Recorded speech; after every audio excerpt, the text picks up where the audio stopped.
I, like my colleagues before me, rise to my contribution on Budget 2021. My first task, sir, would be to congratulate the Honorable Finance Minister, Dr. Ashni Kumar Singh, for his eloquent presentation of this budget. Congratulations are also extended to the staff of the Ministry of Finance as well as the other line agencies for their hours of hard work, meticulous research, and analytic depth. Mr. Speaker, I also express my gratitude to those individuals from other political parties, the private sector, the labor movement, and civil society whose contributions have also informed this budget. Sir, over the past 32 hours of this debate, we were overwhelmed with episodes of orchestrated racist and inflammatory untruths and half truths from the opposition benches. Mr. Speaker, two recurring mantras of the members on the opposite side were the budget has nothing for black people and that there is nothing for public servants. Mr. Speaker, both of these venomous assertions are misleading and, to say the least, mischievous. The opposition must be reminded, Mr. Speaker, that they are entitled to their own opinion, but not to their own twisted set of facts. Firstly, without a doubt, Mr. Speaker, all Guyanese, irrespective of ethnicity, religious persuasion, or political affiliation, shall benefit equally from the measures outlined in this budget. The operative words here, Mr. Speaker, are all Guyanese. Secondly, Mr. Speaker, every member who spoke so far has repeated the misinformed untruth of no monies being allocated for salary increases for public servants. Mr. Speaker, these pathological untruth propagators on the opposite side continue to spew their divisive propaganda, even though explanations were provided on several occasions as to where the monies for salary increases are located in the budget. Once again, sir, let me reiterate that the funds allocated for salary increases are located within line item 6141 in this budget 2021. But this administration will be engaging the GPSU and other relevant trade unions before announcing a percentage increase. Mr. Speaker, these opposition members are barefaced and cunning, to say the least. These said members who continue to rant and rave about wanting to see the mention of a percentage salary increase in the budget never themselves ever mentioned any percentage increase for public servants in their budgets from 2016 to 2019. For ease of reference, sir, I would like to point members to the consideration of estimates for the 2019 budget of the Ministry of Finance, where a question was asked by the then opposition member of parliament, Mr. Irfan Ali. And I quote the response that was given by the then Minister of Finance. I could tell you that until we finish discussions with the GTU and GPSU in respect to 2019, it would be presumptuous of me to give numbers or percentages. We have set aside a total there, and hopefully it will be enough for any increases that we agree to with the union. Mr. Speaker, this exact statement is mentioned twice in that very Hansard at page 28 and page 29 when that question was asked again by the honorable member Irfan Ali. Mr. Speaker, The Honorable Minister of Finance detailed a comprehensive budget and a plan to steer this country out of what seemed like a dark night of nepotism, wastage, and mismanagement, and put us in a direction which will kickstart our economy and stymie the resource leakage of the past government. Specifically, Mr. Speaker, we will focus on macroeconomic economy stability, investor confidence, productivity, international competitiveness, development of the country's manpower resources, improving governance and structures, social advancement, and significant improvement in the quality of life of all citizens. Mr. Speaker, this government shall strengthen governance and human resource management in the public service. This will require a sustained effort at developing a culture of efficiency and customer care in all of our government ministries, departments, and state agencies. We will accelerate the use of information and communication technology across the public service to improve decision making and to deliver quality service to the citizens of Guyana. Mr. Speaker, the Ministry of Labor will intensify the National Skill Needs Assessment Program, which has already commenced. This study, sir, will identify the skill gaps within the local economy, thereby guiding education and training needs that are aligned with labor market information.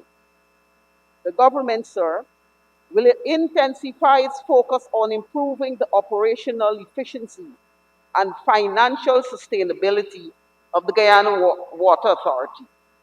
Already, we have begun to see the results of these efficiency measures. The results, Mr. Speaker, are beginning to happen. The anxiety on the other side would probably rise, but we have committed ourselves to resolving people's water problems, and resolved they shall be. Mr. Speaker, allocations are also made for our agricultural incentive program, aimed at assisting local farmers in overcoming the major challenges faced in that sector. This program will provide support to farmers in the form of subsidized fertilizers, land preparation, pest management, post-harvest marketing, and enhanced livestock extension services. There are also incentives to encourage youth entrepreneurship in agriculture and fisheries, the provision of security in the agricultural sector, and for agro-processing. Not to forget, Mr. Speaker, that this PPPC administration has removed the duty from all agricultural machinery. Mr. Speaker, we will also upgrade the youth entrepreneurship and apprenticeship centers to increase the intake of students as well as to further engender the shift to one of self-reliance and empowerment. It is envisaged that every region will have a training center. Mr. Speaker, the task ahead is great indeed, and heavy is the responsibility. Yet, it is a noble and glorious challenge, a challenge which calls for courage, resilience, and commitment of all. Surely, without a doubt, Mr. Speaker, this budget that sows the seed for renewal, growth, and radical transformation of our communities and, by extension, our country as a whole. It is the duty of all of us to nurture the seeds and ensure that it blossoms into bountiful harvests.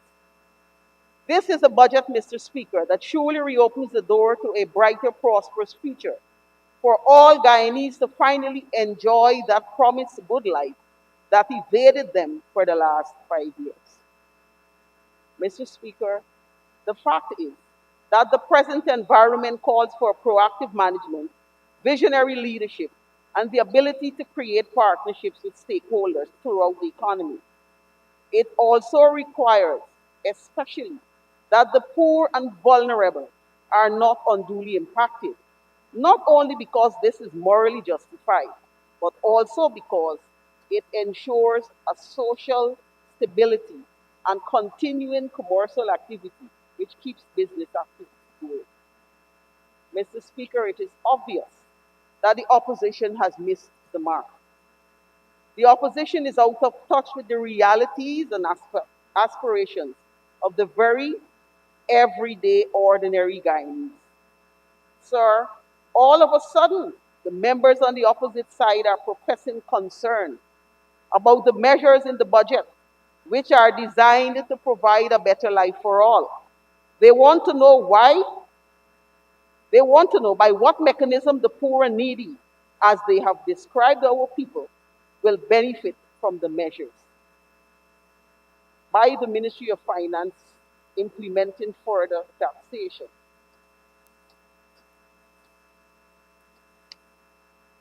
Mr. Speaker, believe it or not, but this same APNU AFC cabal from the former administration is unashamedly trying to tell us how to conduct our safety net policy. It will serve them well for their future political careers if they would look, listen, and learn from the PPPC when it comes to building the economy and providing for our people. I want to assure you that we can and we will implement the policies and programs to create wealth for our people and for this great nation. Mr. Speaker, I need not remind this House that the PPPC government emerged out of the citizens' desire to be governed by a political party which reflects the diversity of our nation and which stand willing and ready to pilot the journey to a new horizon of growth and development. This is the basis of the national consensus, which endorsed our philosophy of a people-centered development and our vision of building a secure, prosperous, and sustainable nation. Mr. Speaker, constructive engagement is also about 21st century international benchmark, where practices of political civility and comity are paramount. Objective disagreement and cordial discussion should be the preferred relationship between government and opposition, rather than engaging in public posturing brinkmanship and brinkmanship. But it is clear, Mr. Speaker, that this opposition's doctrine is that once you are in the opposition, your duty is to oppose anything introduced into this House by the government. And just a few minutes ago, sir, the Honorable Member, Mr. Duncan, said that we will not support this budget and we will never ever support any budget brought to this House by the government. Mr. Speaker, this currency of hate and divisiveness has no place in our society. We ought to know better than that. Respect in our society is becoming an increasingly scarce commodity. There seems to be a general breakdown in basic good manners and respect across many spheres, even in this honorable House. Mr. Speaker, it is my hope that all of us in this honorable House will recommit ourselves to ensuring that we rise above the political fray and keep our gaze firmly focused in this central objective of uplifting and advancing the development of our country and our people. Mr. Speaker, we in the government have not claimed that everything is going right. We would not claim that everything is going right. Challenges remain, but there is no one in this House who could have predicted that, who could have predicted the positive outcomes we are experiencing given the negative results we faced even 6 months ago. Mr. Speaker, no one could have predicted a recovery in the level of confidence in our economy by our international partners. But this has not come about by chance. This has come about because of focused, dedicated hard work. There are real prospects for expanding economic activity and employment. reason enough to continue on the path we have outlined. This is not the time for wild speculative policy shift based on inadequate or out of date information. And this is the time for you to get an extension, honorable member. Mr. Speaker, I'd like to ask for an extension of 5 minutes for my colleague to conclude his presentation. Thank you, honorable minister. Honorable member, Dr. Thank you, Mr. Westford, you Speaker. may continue to conclude. Thank you. This is a time to address issues of problems using analysis rather than appeal to magical solutions. The public response, both domestic and external, has been rewarding. The message is clear. There is increased confidence in the economy and in our ability to meet the challenges which we face. Mr. Speaker, Guyana is a country of ambitious people, all trying to get ahead. We all want to better. We all want better for our own lives and for our families, and we all want to get ahead, and rightly so. This government has prepared a historic budget that is focused on empowering every Guyanese, providing them with greater economic freedom, opportunity, and independence, while protecting the most vulnerable in our society, especially our young people. We are moving in the right direction, Mr. Speaker, and we fully intend to continue to improve on these achievements as we seek to build a society that promotes both growth and equity. Mr. Speaker, the people of Guyana were presented with two options going into the elections of March 2nd.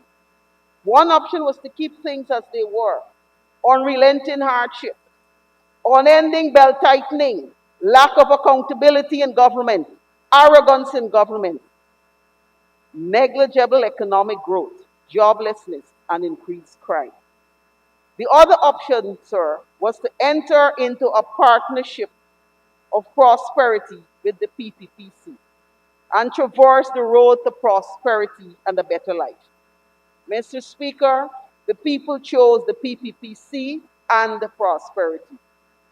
Mr. Speaker, the path to prosperity is not an easy one, but we must face the task in a sure-footed and purposeful way. There will be the inevitable obstacles, but this government has a plan to achieve that prosperity as a people. And we know that plan must be inclusive, providing educational opportunities, proper health care, support for our entrepreneurs, provide decent housing for our people, and improvement of our environment. In return, our plan calls for us to be more productive in everything we do.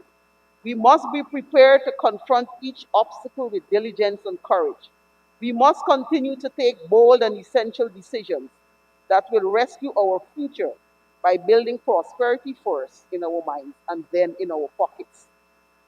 This is the essence of our partnership for prosperity. Mr. Speaker, as I close, there is a famous prayer that I feel moved to leave with everyone in this beloved country. In this prayer, there is a threefold request to God for serenity, courage, and wisdom. Serenity is a prayer for peace to accept what cannot be altered in oneself. Courage is a request for fortitude to overcome obstacles to achieve what is possible. And the wisdom is a prayer for discernment to know when to accept a situation and when to be bold and to challenge it. And so today, let us pray to God that He will give us the strength of our conviction to provide good governance to our people and to be bold and courageous as we make decisions that are essential to our success. The prayer, Mr. Speaker, goes as follows. God, grant me the serenity to accept the things I cannot change, courage to change the things I can, and wisdom to know the difference. I again call upon the public sector workers, Mr. Speaker, not to be influenced by political rhetoric. The development of our human resources is the most vital element in the development of our nation. We have demonstrated the necessary leadership to make this vision a reality. Together, let us press on to prosperity. as we partner together in shared sacrifice and collective vision. Together, let us work on building the foundation of our economy. We have the opportunity, Mr. Speaker, to make a lasting difference, to be felt over time by ourselves and our children for generations to come. It is time to unite and press on to prosperity with the firm determination and hard work that will make us great as Guyanese. If we hope together, sir, endure together, and work hard together, we will achieve together. Mr. Speaker, I therefore would like to register my endorsement and support for this 2020 budget.